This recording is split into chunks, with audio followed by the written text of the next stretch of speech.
दोस्तों, आने वाले एपिसोड में आपको जबरदस्त ड्रामा और बड़े बड़े खुलासे देखने को मिलने वाले हैं।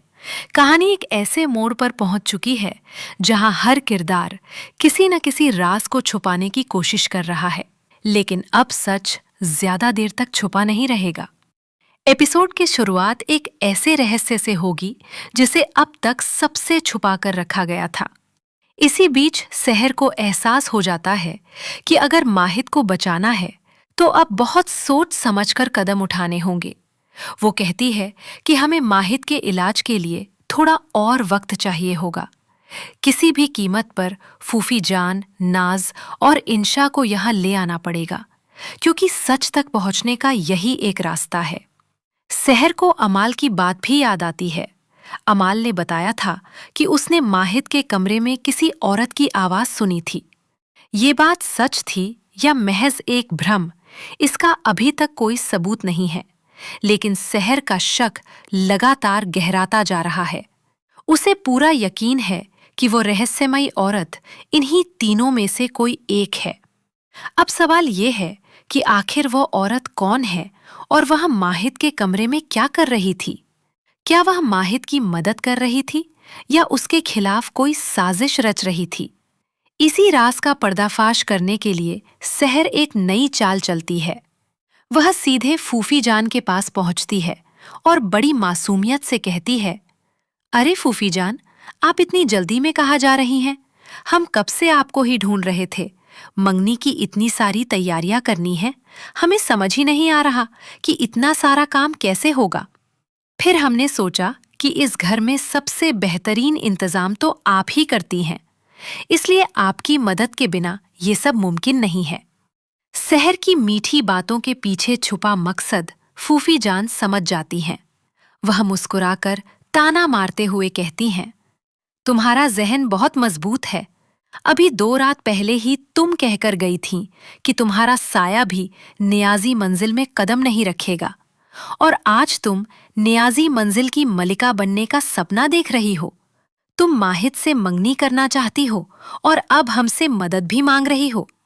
फूफी जान की बातें सुनकर माहौल एक पल के लिए बिल्कुल शांत हो जाता है, लेकिन सहर भी हार मानने वालों में से नहीं होती। वह तुरंत जवाब देती है, लगता है माहिद और हमारी मंगनी से हर कोई खुश नहीं है।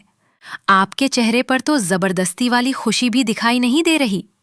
कोई बात नहीं, हम माहिद से कह देंगे कि वह आपको किसी भी काम के लिए मजबूर न करे। हम नहीं चाहते कि हमारी खुशी आपकी तकलीफ की वजह बने। सहर की यह बात सुनकर फूफी जान थोड़ा असहज हो जाती हैं। उन्हें एहसास होता है कि अगर उन्होंने साफ इनकार कर दिया तो घरवालों को उन पर शक हो सकता है। इसलिए वह अपना रवैया बदलते हुए कहती हैं, तुमने हमारी बातों का गलत मतलब निकाल लिया।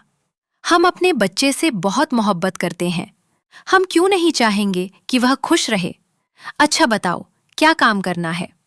यही तो सहर चाहती थी। वह मुस्कुराते हुए कहती है, किसी ने तोहफे में लौकी का ढेर भेज दिया है। अगर उसका इस्तेमाल नहीं करेंगे तो भेजने वाले को बुरा लगेगा। इसलिए हमने सोचा है कि लौकी की खीर बना दी जाए और सबका मुंह मीठा करा दिया जाए। फूफी जान तुरंत कहती हैं, ठीक है, राशिदा से कह देते हैं कि वह खीर बना दे। लेकिन सहर के चेहरे पर हल्की सी मुस्कान आ जाती है। वह मन ही मन सोचती है कि अगर राशिदा खीर बनाएगी तो उसका असली मकसद कैसे पूरा होगा। दरअसल सहर चाहती है कि फूफी जान खुद रसोई में जाए, ताकि नाज और इंशा भी वहीं पहुंचे और वह तीनों पर बारीकी से नजर रख सके। उसे पूरा विश्वास है कि इन तीनों में से किसी एक के चेहरे पर ऐसा भाव जरूर आएगा जिससे उस रहस्यमयी औरत का सच सामने आ जाएगा। अब देखने वाली बात यह होगी कि क्या सहर की यह चाल कामयाब होगी?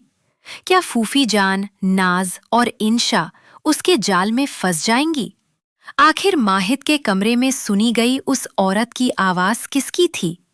और क्या मंगनी की खुशियों के बीच कोई ऐसा सच सामने आएगा जो पूरे नियाजी परिवार को हिलाकर रख देगा?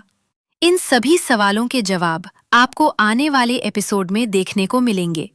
इसलिए अगर आप इस कहानी का एक भी बड़ा ट्विस्ट मिस नहीं करना चाहते, तो जुड़े रहिए और देखते रहिए।